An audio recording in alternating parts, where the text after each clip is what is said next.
Hello दोस्तों, good morning. स्वागत है एक बार फिर से आप सभी का एमजेड एजुकेशन में। दोस्तों आज है 30 अप्रैल। आज की वीडियो में हम लोग बात करेंगे 30 अप्रैल 2023 के मोस्ट इंपोर्टेंट करंट अफेयर के क्वेश्चंस के बारे में। आज अप्रैल महीने का आखिरी दिन है, तो चलिए पहले करते हैं क्विकली रिवीजन कल के करंट अफेयर का। उसके बाद आज के करंट अफेयर को पढ़ेंगे हम लोग।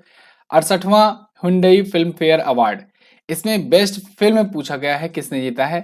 गंगूबाई काठियावाड़ी ने। हेरिटेज फेस्टिवल 2023 का आयोजन कहां पर किया गया? गोवा में। और भारत और ब्रिटेन के बीच में अभी अजय वॉरियर नाम का एक सैन्याभ्यास आयोजित हुआ है। और झारखंड राज्य सरकार ने एयर एम्बुलेंस सेवा शुरू कर दी है।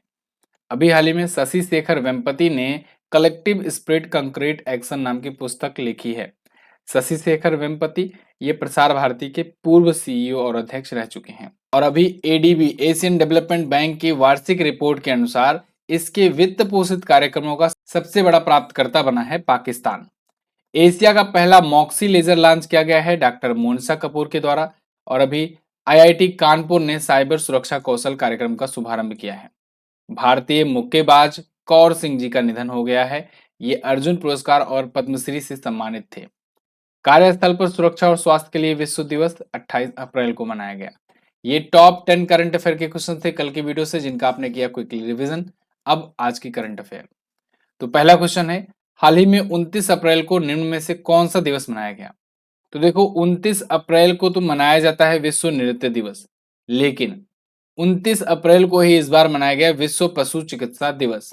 अब ध्यान से देखिएगा इसको। ये विश्व पशु चिकित्सा दिवस एक्चुअली में ये अप्रैल महीने के लास्ट सैटरडे को मनाया जाता है, आखिरी शनिवार को। ठीक है ना, आखिरी शनिवार को। और इस बार आखिरी शनिवार पड़ा 29 तारीख को, इस वजह से 29 अप्रैल को मनाया गया है। तो दोनों ही दिवस इस बार 29 अप्रैल को मनाए गए। एक एक करके जानते हैं। सबसे पहले तो विश्व पशु चिकित्सा दिवस के बारे में जानते हैं। दोस्तों जैसा कि नाम से ही स्पष्ट है, पशुओं की चिकित्सा करना यानी पशुओं को भी मेडिकल ट्रीटमेंट देना ही इस दिवस का उद्देश्य है, जिससे पशु क्रूरता को भी रोका जा सके, साथ ही साथ पशुओं की देखभाल की जा सके। ठीक है, तो इसके प्रति जागरूकता फैलाने के लिए ये दिवस मनाया जाता है। इस बार की थीम है promoting diversity equity and inclusivity in the veterinary profession. तो विश्व पशु चिकित्सा दिवस इस बार मनाया गया 29 अप्रैल को, क्योंकि ये लास्ट सैटरडे को मनाया जाता है। दूसरा दिवस है इंटरनेशनल डांस डे। डांस के प्रति अवेयरनेस फैलाने के लिए, जागरूकता फैलाने के लिए, दुनिया भर में डांसर्स को प्रमोट करने के लिए ये दिवस मनाया जाता है। इसका इतिहास बहुत पुराना है। 1982 में ये दिवस की शुरुआत हुई थी। दोस्तों 1982 में अंतर्राष्ट्रीय रंगमंच संस्थान जो है, उसकी नृत्य समिति द्वारा ये शुरू किया गया था। अब 29 अप्रैल का दिन इसलिए चुना गया क्योंकि 29 अप्रैल को ही आधुनिक बैले डांस के जो निर्माता हैं जीन जॉर्जेस नोवेरे, इनका जन्मदिन होता है। इसी वजह से इनकी जयंती के अवसर पर 29 अप्रैल को मनाते हैं इंटरनेशनल डांस डे या वर्ल्ड डांस डे। क्लियर? अब अप्रैल महीने का आज आखिरी दिन है, 30 अप्रैल है। तो अभी तक अप्रैल में जितने भी दिवस आए हैं उनको हम लोग रिवाइज कर लेते हैं। तो देखो 1 अप्रैल को दो महत्वपूर्ण दिवस मनाए गए। एक तो ओडिशा स्थापना दिवस या उत्कल दिवस इसे कहते हैं, और एक RBI reserve bank of India का स्थापना दिवस। 2 अप्रैल को इंटरनेशनल आर्टिज्म अवेयरनेस डे या विश्व आत्म केंद्रित जागरूकता दिवस मनाया गया। 4 अप्रैल को अंतर्राष्ट्रीय खान जागरूकता दिवस। 5 अप्रैल को राष्ट्रीय समुद्री दिवस। 6 अप्रैल को विकास और शांति के लिए अंतर्राष्ट्रीय खेल दिवस। और 7 अप्रैल को विश्व स्वास्थ्य दिवस मनाया गया। वहीं 10 अप्रैल को विश्व होम्योपैथी दिवस। 11 अप्रैल को राष्ट्रीय सुरक्षित मातृत्व दिवस। 12 अप्रैल को मानव अंतरिक्ष का उड़ान का अंतर्राष्ट्रीय दिवस। इसके अलावा 14 अप्रैल को डॉक्टर भीमराव अंबेडकर जयंती। 15 अप्रैल को विश्व कला दिवस और 16 अप्रैल को विश्व आवाज दिवस मनाया गया। 17 अप्रैल को विश्व हीमोफीलिया दिवस। 18 अप्रैल को मोस्ट इंपॉर्टेंट विश्व विरासत दिवस या वर्ल्ड हेरिटेज डे। 19 अप्रैल को विश्व लीवर दिवस मनाया जाता है, ये भी पूछा जाता है। 20 अप्रैल को संयुक्त राष्ट्र चीनी भाषा दिवस। 21 अप्रैल को राष्ट्रीय सिविल सेवा दिवस। और 22 अप्रैल को विश्व पृथ्वी दिवस मनाया गया। 23 अप्रैल को विश्व पुस्तक और कॉपीराइट दिवस। और 25 अप्रैल को विश्व मलेरिया दिवस मनाया गया। वहीं 26 अप्रैल को विश्व बौद्धिक संपदा दिवस और 28 को कार्यस्थल पर सुरक्षा और स्वास्थ्य के लिए विश्व दिवस। क्लियर है? और 29 अप्रैल को विश्व नृत्य दिवस। आगे बढ़ते हैं। हाल ही में किस राज्य में 3 नए वन्यजीव संरक्षण अभ्यारण्य घोषित किए गए? तो दोस्तों अभी हाल ही में राजस्थान में 3 नए वन्यजीव संरक्षण अभयारण्य की घोषणा की गई है। राजस्थान सरकार के द्वारा ये वाइल्ड लाइफ कंजर्वेशन रिजर्व घोषित किया गया है 3 को। ठीक है, कौन कौन से हैं? तो इन तीनों में दोस्तों बारां क्षेत्र का सोरसन जो है, जोधपुर क्षेत्र का खिचन और भीलवाड़ा का हमीरगढ़, इन तीनों को वन्यजीव संरक्षण रिजर्व घोषित किया गया है। क्लियर? अब देखो, एक होता है वन्यजीव संरक्षण, एक होता है नेशनल पार्क। आप सुने होंगे वन्यजीव अभयारण्य, वन्यजीव नेशनल पार्क। ठीक है, अब इनमें अंतर क्या होता है? वैसे तो मैं इस पर मैं आपको एक डिटेल वीडियो देना चाहता हूँ जिसमें अच्छे से हर एक प्रकार का अंतर बताऊं। बस अभी यहाँ पर लेकिन मोटा मोटा आप ये जान लो कि जो ये वन्यजीव संरक्षण रिजर्व होता है ना, यहाँ पर हर प्रकार के वन्यजीव जो हैं, जो वनों में रहने वाले जो जंगली जानवर होते हैं, उनको संरक्षित करने के लिए रिजर्व होता है। जबकि जो नेशनल पार्क होता है ना, नेशनल पार्क में ये पेड़ पौधे से लेकर के, मतलब वृक्ष पेड़ पौधे से लेकर के जीव जंतु सभी का संरक्षण किया जाता है और एक उनका एरिया ही डिसाइड कर दिया जाता है कि ये उन्हीं का घर है, उन्हीं का एरिया है, वहां पर भैया जाना ही नहीं है। ठीक है ना?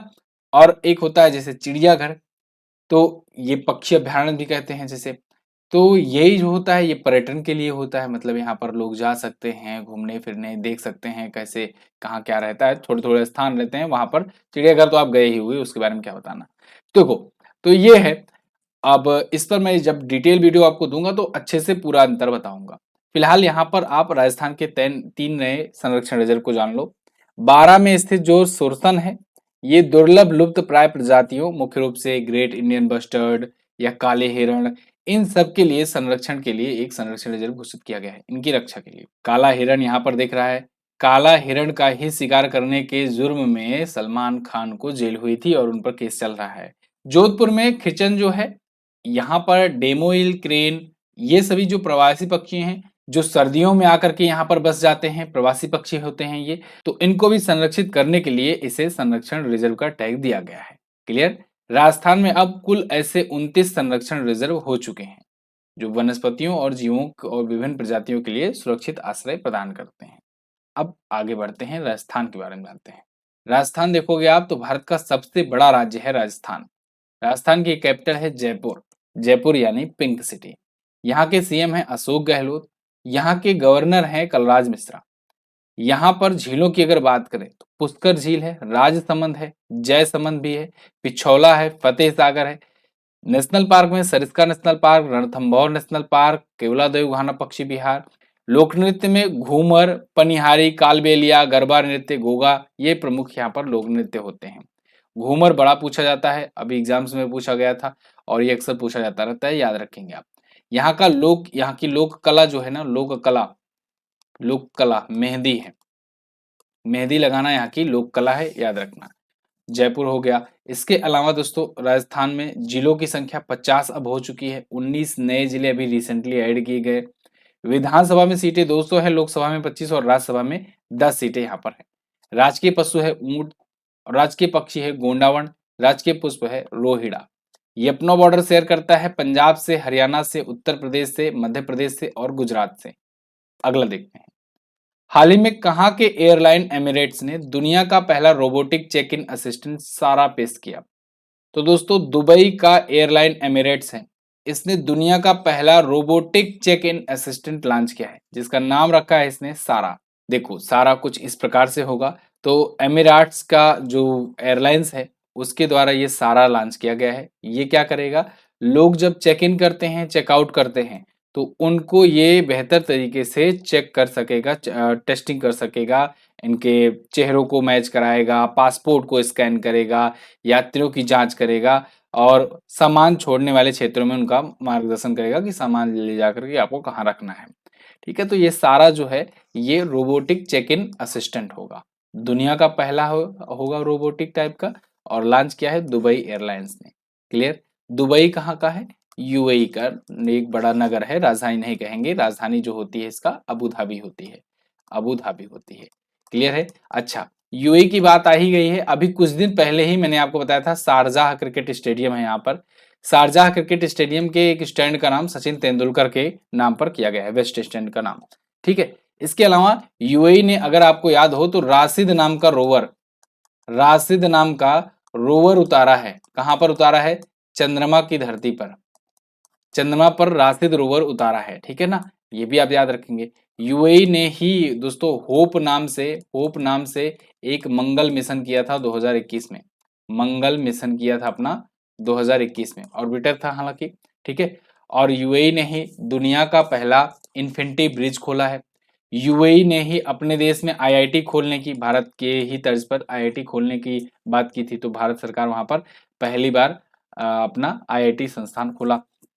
इसके अलावा यूएई से अगर आपको याद हो, धरती पर चांद, इस पर मैंने आपको वीडियो दी थी, धरती पर चांद उतारने के लिए एक मून रिजॉर्ट नाम से एक रिजॉर्ट स्थापित करने की घोषणा की है, जो बिल्कुल चंद्रमा की तरह दिखेगा और जीरो ग्रेविटी वाला टाइप का होगा। तो ये पर्यटन के लिए वहां पर मून रिजॉर्ट बना रहे हैं। इसके अलावा म्यूजियम ऑफ फ्यूचर भी यूएई ने ही लॉन्च किया था, म्यूजियम ऑफ फ्यूचर जो है। ओके, ये सभी पॉइंट्स आप यूएई से याद रखेंगे। अब यूएई आ ही गया है इतना, तो चलिए वर्ल्ड मैप में इसकी लोकेशन भी देख लेते हैं।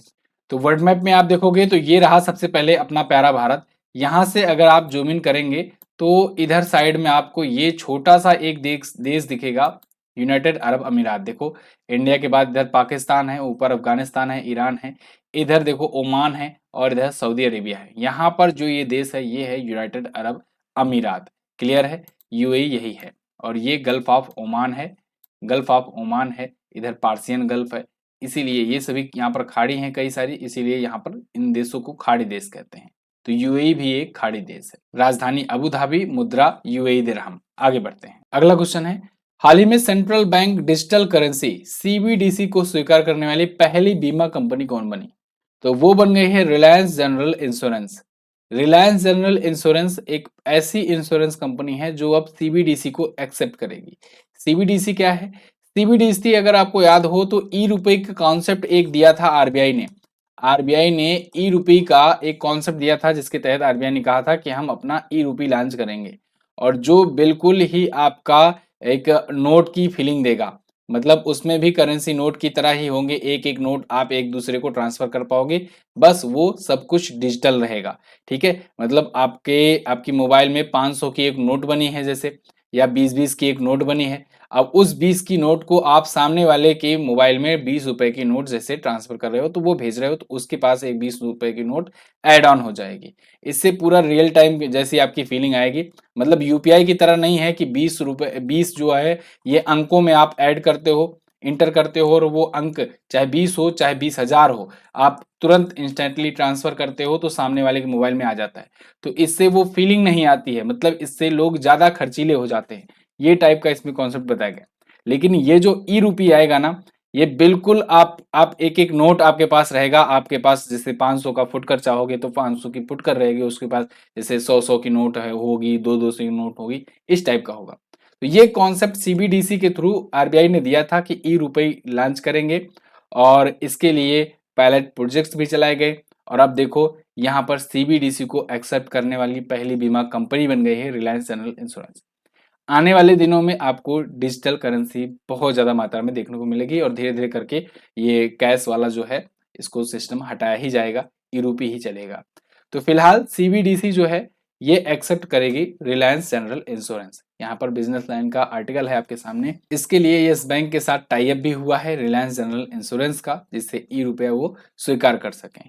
ई रुपया एक डिजिटल टोकन होगा, बैंक नोट के बराबर होगा, आरबीआई के द्वारा ही समर्थित होगा, यानी आरबीआई ही से जारी करेगा। ये भी ध्यान रखना कि जैसे करेंसी की छपाई होती है ना, तो उसके लिए क्या होता है कि रिजर्व रखा जाता है, उतना ही जितना नोट छपा जाता है उतना रिजर्व रहता है। ऐसा नहीं है कि आरबीआई जितना मन करे आज की, चलो आज भाई रात भर बैठ करके छपाई कर दें मनी हिस्ट की तरह। तो एक्चुअल में ऐसा नहीं होता। एक्चुअल में क्या होता है कि आरबीआई के पास जितना रिजर्व होता है ना, उतना ही वो बैंक नोट छाप सकती है। यानी कि वो अपने पास या तो डॉलर रखेगी, विदेशी मुद्रा रखेगी, या तो गोल्ड रखेगी। जितने का उसके पास वो होगा उतना ही बैंक वो जारी करता है। तभी तो लिखा रहता है, मैं धारक को 10 रुपए देने का वचन देता हूं।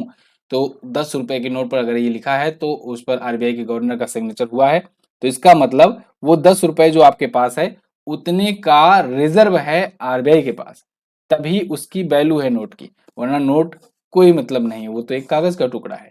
ठीक है, अगला, हाल ही में निर्मला सीतारमण जी ने किसके द्वारा लिखी गई पुस्तक रिफ्लेक्शन को लॉन्च किया? तो नारायण वाघुल जी ने एक पुस्तक लिखी रिफ्लेक्शन, और इसको लॉन्च किया है वित्त मंत्री निर्मला सीतारमण जी ने।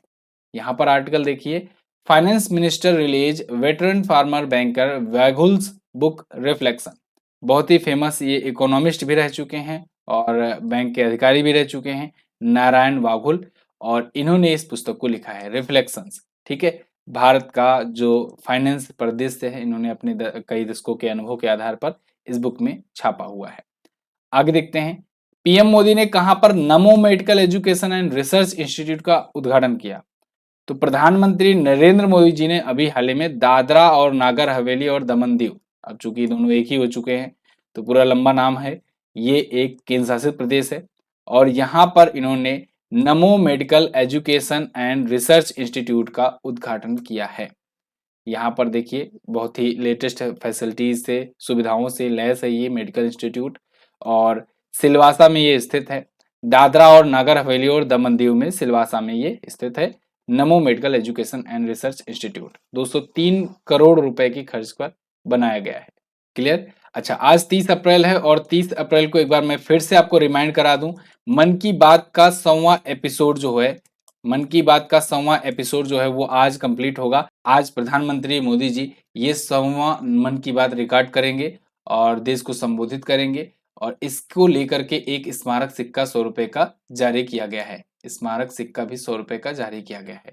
ठीक है, मन की बात कब शुरू हुआ था? 3 अक्टूबर 2014 से शुरू हुआ था।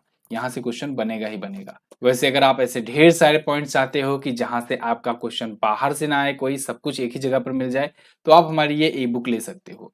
अक्टूबर से अप्रैल तक का चैप्टर बाय चैप्टर सब कुछ इसमें कंपाइल किया गया है, और जैसे कि मैंने आपसे कल वादा किया था, मैं आपको ई बुक का रिव्यू दिखाऊंगा। तो चलिए थोड़ा सा झलक देख लीजिए ई बुक में है क्या क्या। तो ये ई बुक है, A4 साइज में है। थोड़ा सा मैं जूम इन करता हूँ, उसके बाद आपको दिखाता हूँ जिससे आप बेहतर तरीके से आप देख पाओ। ठीक है, और चलिए तो देखिए इंडेक्स में देख लीजिए पहले क्या क्या है, कौन क्या है से लेकर के हर एक टॉपिक है इसमें, बहुत ही अच्छे तरीके से हर एक टॉपिक को दिखाया गया है, और इसमें आपको डिटेल एक्सप्लेनेशन मिलेगा। देखिए बैंकिंग, अर्थव्यवस्था, योजना, परियोजना, महोत्सव, मेले वगैरह करके 216 पेज की ये ई बुक है। ठीक है, खेल खिलाड़ी लास्ट वाला जो चैप्टर है 205 से शुरू हो रहा है, 216 पेज की ये ई बुक है। जीआई टैग से लेकर के ब्रांड एम्बेसडर, पुस्तक लेखक, सब कुछ है। अब देख लो थोड़ा सा कितना डिटेल कंटेंट होता है। जैसे ये हुआ, स्टैटिक पॉइंट्स भी हैं, बैंक, बैंक के स्थापना, मुख्यालय और सीईओ वगैरह सब कुछ हैं। इसके अलावा महारत्न कंपनियां, अंतर्राष्ट्रीय संगठन से लेकर के हाई कोर्ट्स। ठीक है, दिवस थीम शुरू होता है तो ये पूरा अच्छे से डिटेल के साथ दिवस थीम। इसके बाद यहाँ पर नियुक्तियां, नई कौन कौन सी नियुक्तियां हुई हैं, निधन, ठीक है, इस्तीफा, संन्यास। देखो मंथ बाय मंथ, यहाँ खास बात यही है, मंथ बाय मंथ बताया जाता है किस मंथ में कौन से इंपॉर्टेंट इस्तीफे हुए हैं, कौन सा संन्यास हुआ है। पुस्तकीय लेखक आप देख सकते हो पूरा डिटेल में। फिर ब्रांड एम्बेसडर, इसके अलावा सैन्य अभ्यास में भी पूरा अच्छे से डिटेल के साथ कहाँ पर हुआ, कैसे हुआ, कौन सा संस्करण था। ठीक है, इसके अलावा विज्ञान और प्रौद्योगिकी, टेक्नोलॉजी, साइंस एंड टेक्नोलॉजी, जो कि बहुत कम लोग इसको टच करते हैं, ये पोर्शन भी दिया गया है, वो भी मंथ बाय मंथ आपको अच्छे से।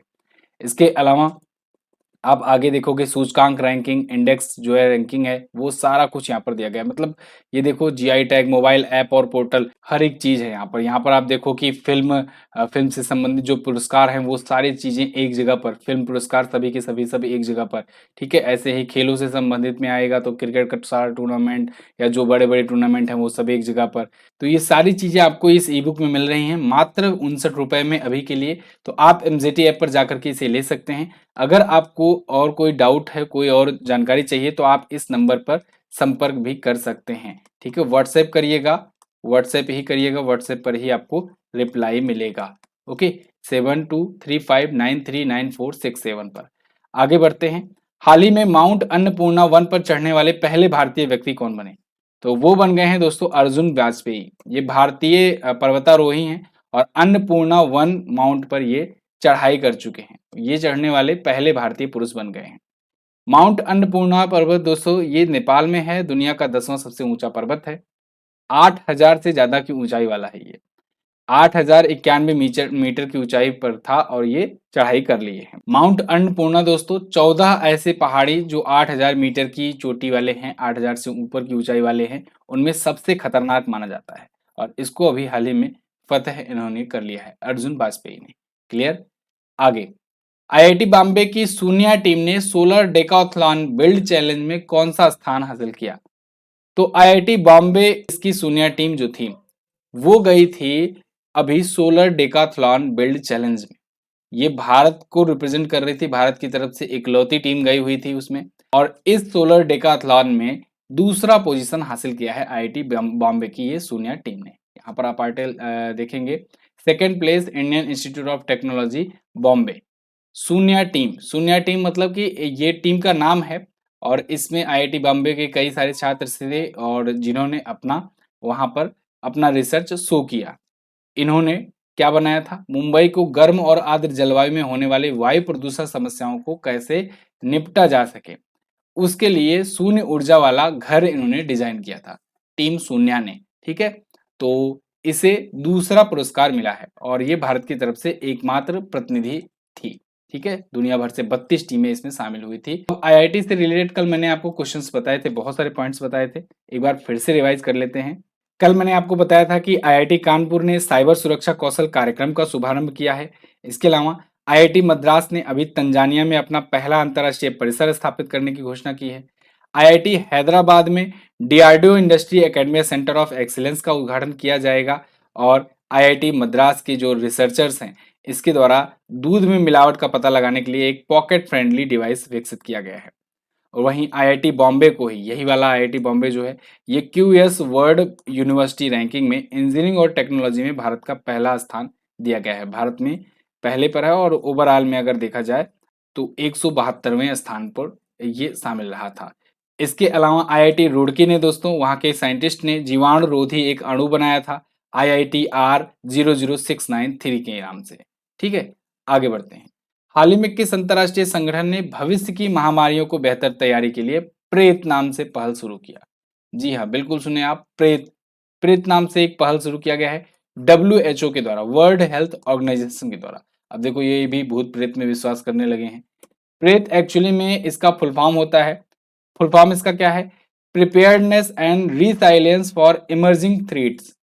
तो भविष्य में जो महामारियां आ सकती हैं इनके लिए कैसे बेहतर तैयारी की जाए, कैसे दुनिया भर के देशों को तैयार रखा जाए, इसके लिए WHO ने प्रेत लॉन्च किया है महामारी के प्रकोप से बचने के लिए। और खास करके इनका फोकस होगा कि जो रेस्पिरेटरी वायरस होंगे इनको कैसे निपटा जाए, इनसे कैसे निपटा जाए।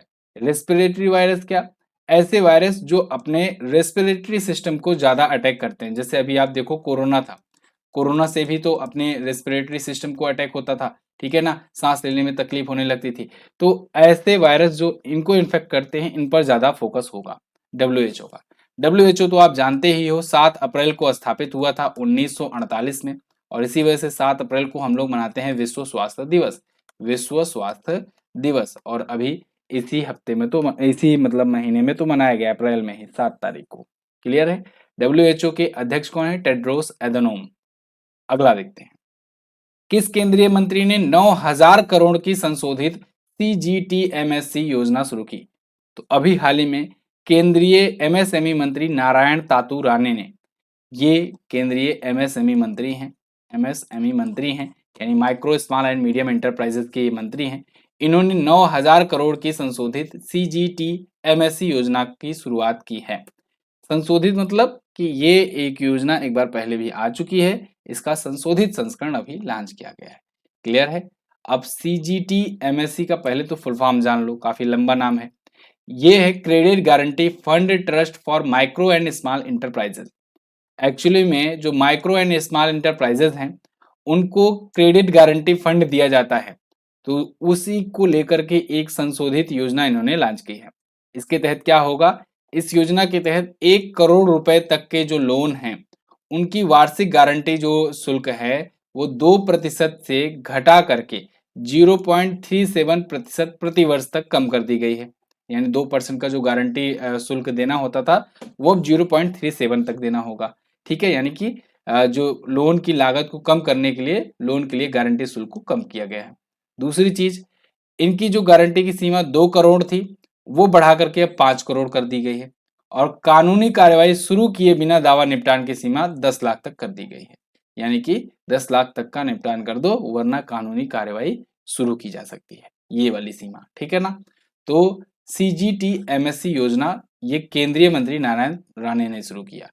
ये टॉप 10 करंट अफेयर के क्वेश्चन थे। आई होप आपको इन्फॉर्मेटिव लगे होंगे। अगर पसंद आई है वीडियो तो आप लाइक कीजिए, शेयर कीजिए अपने दोस्तों के साथ।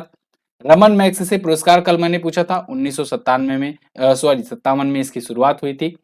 36वां राष्ट्रीय खेल कहाँ आयोजित किया गया? गुजरात में ये आयोजित किया गया था। ये दोनों क्वेश्चंस के बारे में बहुत सारे लोगों ने बहुत अच्छे से डिटेल में आंसर किया था। मैं चाहता हूँ आप सभी लोग डिटेल के साथ ही आंसर किया करें। आज का क्वेश्चन आपको आपसे है कि बताओ फिल्म फेयर अवार्ड्स में किस फिल्म के लिए संजय लीला भंसाली को बेस्ट डायरेक्टर का अवार्ड दिया गया? इसके अलावा एशियाई विकास बैंक में शामिल कुल सदस्य देशों की संख्या कितनी है? दोनों क्वेश्चन बहुत आसान है, दोनों के बारे में आपको जो पता हो डिटेल में आंसर करना। हमारे वीडियो कोर्सेज हैं, इनको आप देख सकते हो, चेकआउट कर सकते हो। अगर लेना है तो आप इन बैचेस को ज्वाइन कर सकते हो, और क्विज PDF वगैरह सब आपको यहाँ पर मिलेगा एप्लीकेशन पर ही, तो आप एप्लीकेशन को भी डाउनलोड कर सकते हो। मिलते हैं अगली वीडियो में, तब तक के लिए नमस्कार, जय हिंद, वंदे मातरम।